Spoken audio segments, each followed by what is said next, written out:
Hello, welcome back to everyone that's tuned in to the American Ultra Stock channel. Thank you so much for being here, and thank you for bearing with me as I look like a 5-year-old with these headsets right here. But it's what we have for today, and we're going to be diving in to a really big problem. It's everyone's problem, as we saw recently. The USMNT with a downfall. Can it be called a downfall? It has been on a downwards trajectory recently, and we lost both matches. I don't think anyone had that in their cards heading into the Nations League. And Braden, just straight to the point, we're going to talk about the recent form, then the main things that we are looking to change, our opinions on what should change on the around the USMNT, what are the solutions for them to change, and then leave you guys with a prediction at the end. 3 wins, 3 losses, excluding, of course, Camp Cupcake. That's the reign of Mauricio Pochettino. Thoughts on it? On the recent form, I don't know if you want to talk more about the recent camp, or since he got the hands on the squad, what do you think?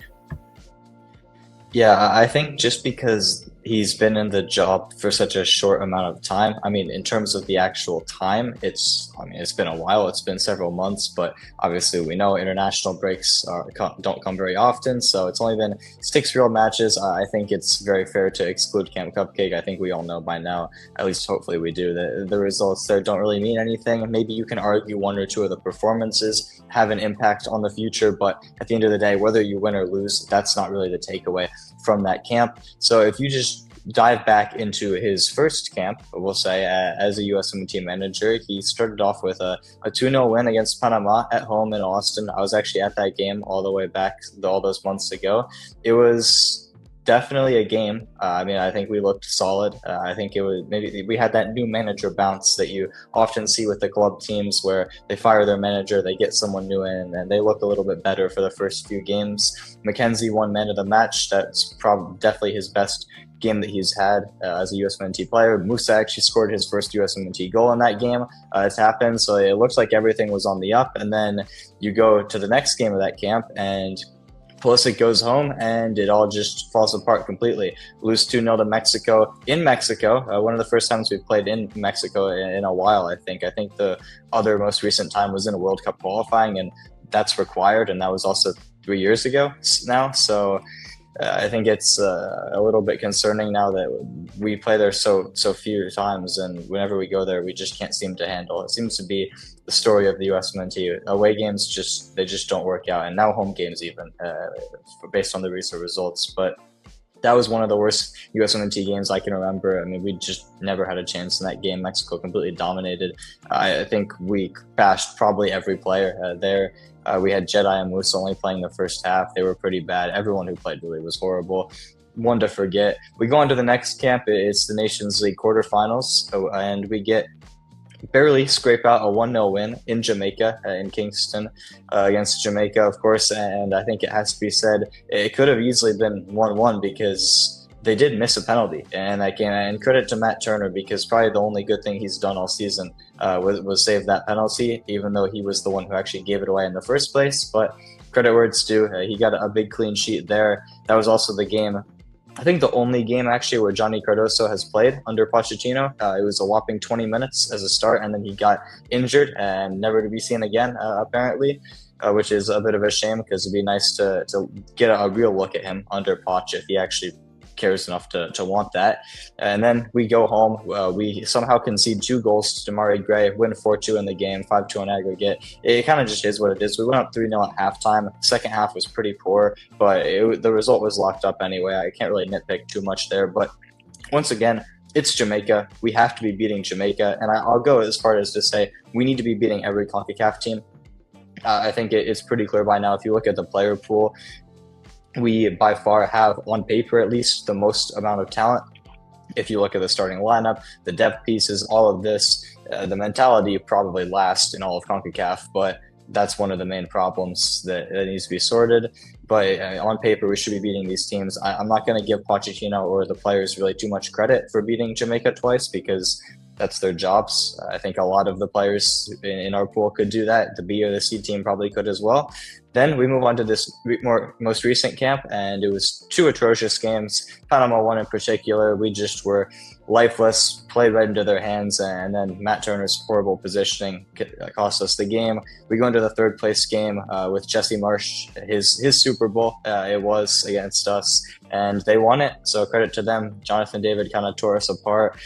Pulisic was absent, got yanked in the 70th minute, as did McKennie and Adams. Just overall a gloomy end to the camp. And if you look at all of the form, I don't think we can say there's been a single match that has been eye-catching. Maybe the USA, the 4-2 over Jamaica, the first half was really nice to watch, I will say. But again, it's a home game against Jamaica, a team that hasn't qualified for the World Cup since I don't even know when. I think like the 1990s. I think it was 1994, the last time they qualified. I could be wrong there. Correct me if I'm wrong. But again, it's a game you need to be winning pretty comfortably. So I don't think there's really much to say other than that. Just some wins that we should have gotten, some losses that we should not be expecting. Yeah, I will say just on one of your first points, and well, I mentioned it, and you said that we shouldn't really take Camp Cupcake too seriously. I think Poch did, and we can see that on the roster. That brings us to the point on the main things to change. I will say one. I think that going back against another point you made, international breaks, they don't come out very often, so it's tough to develop really a game plan. There are managers that do it.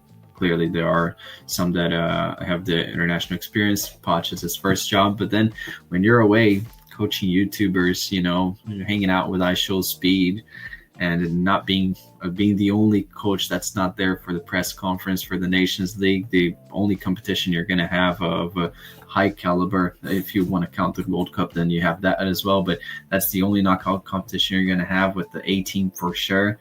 And then you're away. I don't know. I will say one of the things that needs to change is the commitment. And because the player pool, it is what it is. It's not like we can sign anyone. So we're going to have the guys that we have. And I think the main thing that I would say needs to change is the commitment, not only from the coach, from the players as well. But again, it's up to the coach to instill that mentality. Like Pulisic, people were saying that he doesn't really care. He was frustrated even trying to come out and not trying to come out on the game, not being subbed out. That shows the frustration. If he didn't care, he would just walk out like nothing. So I think that there is some frustration there. I don't know if they can channel that into productivity. I think that's another top thing that they never managed to do. Like we always hear Dempsey say that it was nice to play when he was angry. I don't think our guys have that. I don't think they get angry. They just get frustrated, flustered, and their entire mentality goes down. But I would say commitment. Do you think there's anything else?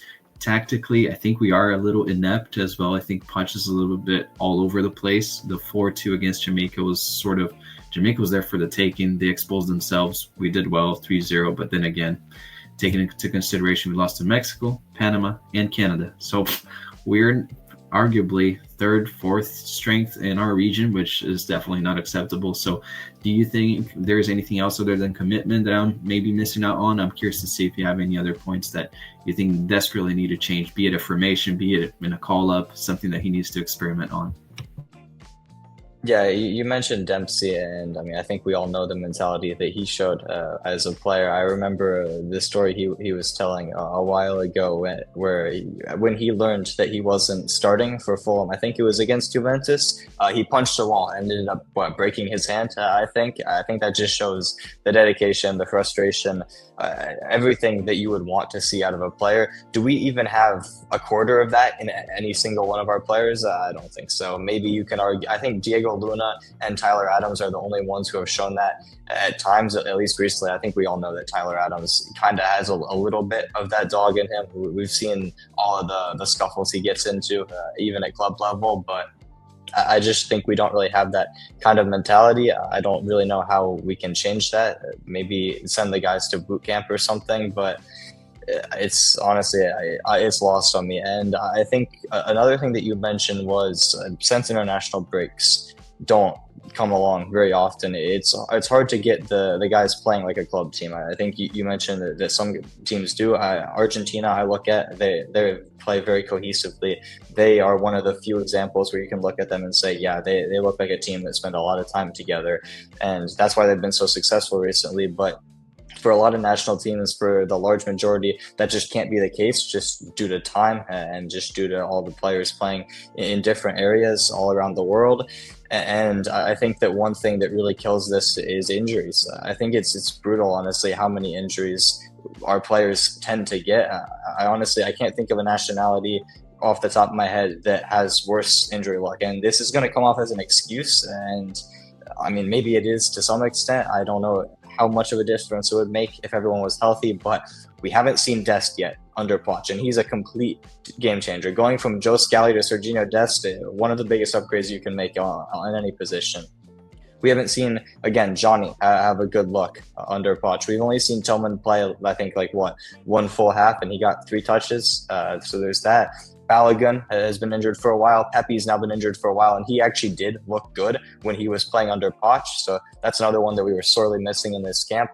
It just always seems like there's someone injured, and not even just that. It always seems like half of the starting lineup is injured when you go into any given camp.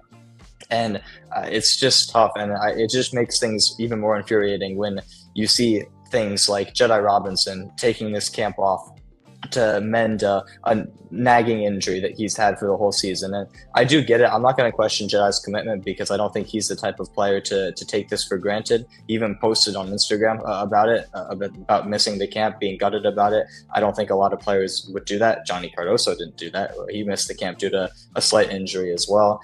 But it just keeps adding up. I mean, we have so few of these opportunities to represent your national team, and when you're missing them just due to slight knocks, that you could probably just take off 1 or 2 club games instead, and it'd be better. I get it, they're paying your salaries, but you should have more passion to represent your country than your employer.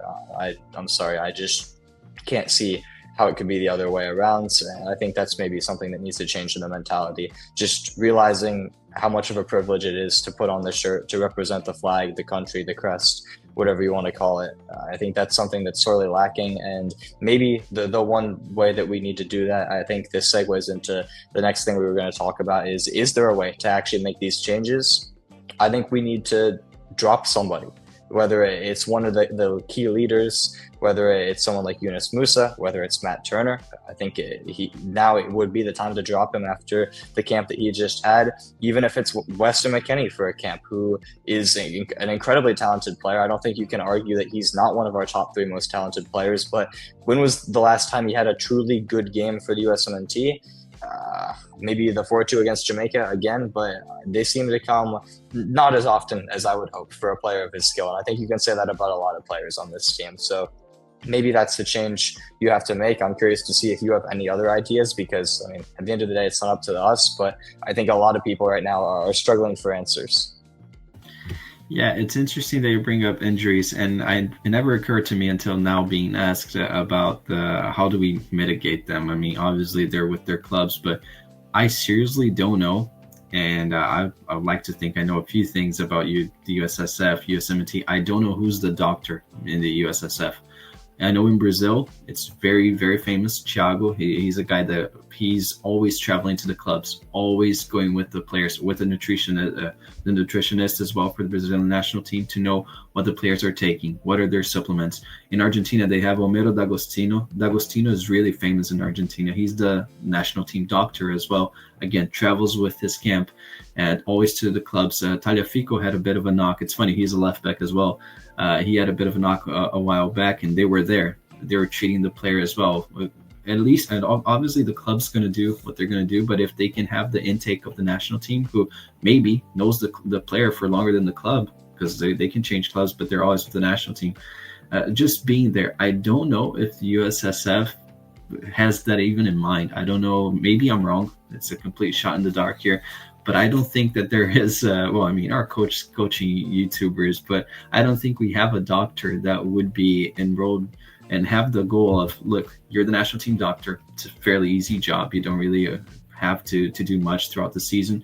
At least travel to the camps, see what the players are up to. What is their intake? What is their diet looking like? Is there anything that we can do to predict? And because injuries are sort of preventive, but also predentive as well, which means that you know they're going to happen. So, what's going to be a rehabilitation plan if he gets injured here and that?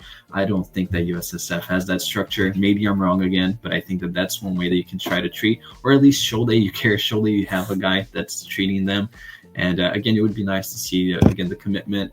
Not to fault Johnny, I'm a big critic of him, but again, it's complete silence. Really, it's as if there's a disregard. If there was a doctor, at least we would get a statement on what's the extent of the injury, or not having to expose Jada to have to post something as well. It's nice that he shows that he cares, but a guy that could give out an honest answer on what's going on from a medical standpoint, just so we don't get these. Oh, they're treating a minor injury. What is the minor injury?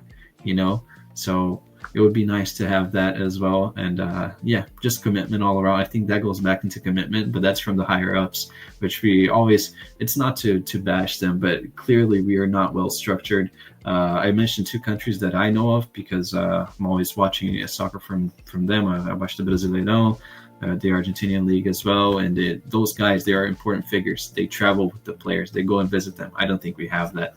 But anyways, maybe that's something for the future. And again, I may be completely wrong. If I am wrong, my apologies to USSF. Going into the prediction for the future, we've talked about, and also just as a little transition bridge right here for you guys that are watching, we're going to be talking about our predictions for the future, but that ties into what's our future, who is in the future. We have a depth chart series that we've done in the past, going position by position, our top 10 on each position. It's going to be tough to mount one up for the goalkeepers, but we're going to do a top 10 for each position, essentially talking about players who might be fighting for a roster spot. I would say right now it's almost all up for grabs. Some names pick themselves, but ultimately they have to perform for the USMNT. So keeping that in mind, what's your prediction for what the next year before the World Cup is going to look like? Do you expect any changes? What do you think will happen? Do you think Poch will go bold and leave a big name out? Yeah, I'll just add on a couple other things first. Like you mentioned, the depth chart series, that should be a really fun one. And then it'll all accumulate to the summer, where after the Gold Cup, we'll have we'll do something that I think we did last summer as well, which is fully predicting the 2026 World Cup roster. I think we were supposed to do it in the winter as well. It just never ended up happening. We'll definitely do it the coming winter as well. We'll probably ramp up that kind of content once the World Cup happens, but it's going to be interesting to take a look once all of the depth charts are done, top 10 in every position, see which of these guys actually deserve call-ups or not. Do any of them deserve call-ups? Maybe we should just forfeit the camps. Who knows? But going back to your point about the sports science, I think that analytics have become such a huge part of sports now, and we're getting to the point now where you can hire people that are really good at what they do, and they can take player performance data from practices, from games, and you can use that to predict how likely injuries are to occur. And I think we saw something like this happen. As an example, earlier in the season, a few months ago, Christian Pulisic had a couple of games where he wasn't playing because it was an official injury, but in reality, he just needed rest because he was starting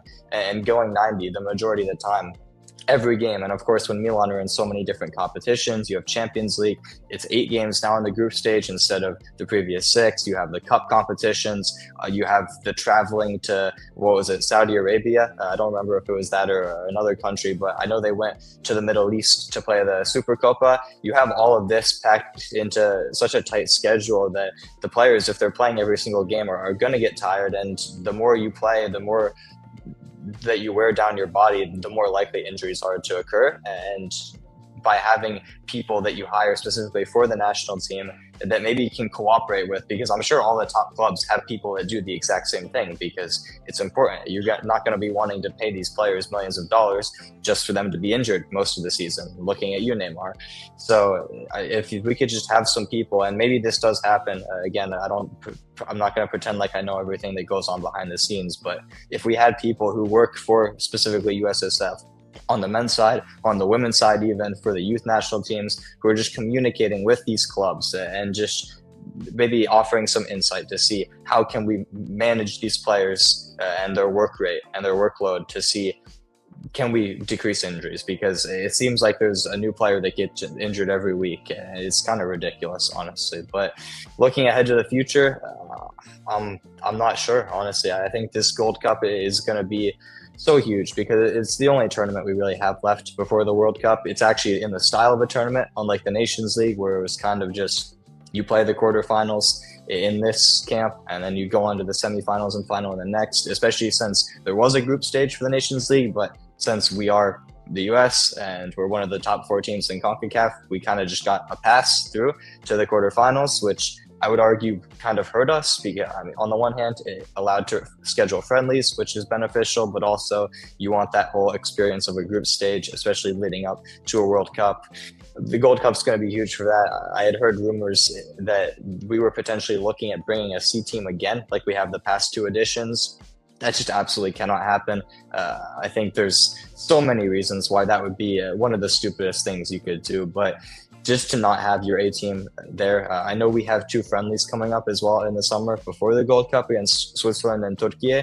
I props to USSF because I think they're great competition. I think it's exactly the level that we should be aiming at based on what we currently have, and they're from a different continent, different styles of play. I think it's going to be hugely beneficial. I think as the World Cup ramps up, we need to start scheduling friendlies with teams from other continents to experience all these different styles of play and maybe try to prepare a little bit better for who we could potentially get not only in the group stage but also moving on to the knockouts and when we start to face heavyweights from these other confederations. But for the Gold Cup, we have to bring our A team and we have to win it, honestly, because these players need to know what it means to win something. They need to actually have that hunger because I think you guys will probably remember the quote that Jedi Robinson had. I don't remember if it was after our first Nations League or our second, but he said, we want to win this thing so many times that it gets boring, that it just feels like a routine. We haven't won anything in a couple of years now, since the last Nations League in the summer of 2023. We need to get back to those winning ways. We need that winning feeling in the current squad because there have been some changes in 2 years. Of course, there's a managerial change. Winning something, getting some silverware under the new manager with the new regime, I think would just do so much for the confidence of the players because it's going to be at an all-time low now after finishing 4th in a region that realistically we should be finishing 1st in probably every single time. I think that's just the most important thing. I'll be curious to see if you have difference of opinion, but to me, this Gold Cup is suddenly more crucial now than anyone would have imagined. Yeah, and I think the players have hinted that they're going to be there. Some A-teamers, I don't know. It wouldn't surprise me if we take the C team or a bit of a mix. But Tyler Adams posted that was it Adams or Jedi's? Oh, no, Jedi on his apology that he was missing camp. He said, I'll see you in the summer. So that sort of hints how why would we see? Typically, we wouldn't. So maybe, hopefully, I'm holding on to that we're going to call the A-team. If we don't, I think props to Poch and USSF for making the worst mistake, and there have been a lot. So, but that would be the biggest one. So, hopefully that happens. We take the A team. My sincere prediction: I think we would lose the final to Mexico, even though Mexico sucks. I don't know. For some reason, I think that everything goes wrong now. I'll stop predicting optimistic things. So maybe then people can say that I was wrong and can laugh at it. I don't know if I'm jinxing it by predicting that we're going to win. I always tend to do that, even though I'm pessimistic. So I'm going to stop. I'll just think we'll lose there.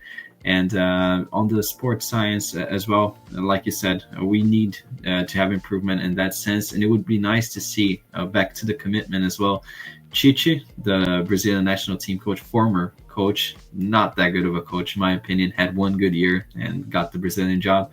When he didn't have the camps with the main team and there was a U17, U20 camp, he would be there. And he would try to help build up a Brazilian style of play. Ultimately, it didn't work for anything. But it would be nice to see Poch do that as well with our guys. We have a lot of youth camps. We have, and I think you said it in the past as well. You know them better than anyone. We have a generation coming up that can be the truly golden generation. And it would be nice to see a guy, because Poch is a good coach. Whether he's a good manager or not, that's up for debate. But he's a good coach. It would be nice to see him coaching guys like that so they can have that experience. So I think that would be something nice and that would justify the $5 million or so that we're paying him. So that would be nice as well. But That's my prediction. That's something that I think would be nice for the future if he's more involved with the youth setup as well. Might as well. I mean, you're getting paid well to do nothing, basically. Show up 5 or 6 times a year. So I think that would be nice. But guys, leave in the comments below what you think is going to happen. What you guys think are the biggest problems with the national team, and about our recent form. Are we reading too much into it? A lot of people are giving Poch a pass and say, oh, he's only going to care about the World Cup. That's all that matters. But we are seeing signs. Ultimately, it's a job. It's something that you build upon. I don't think the layers and the foundations are too good right now, but hey, let's see. I'm curious to see what you guys think about it. Make sure to leave a like, subscribe, share with your friends, and stay tuned for the depth chart series. That one's going to be really fun. See you next time.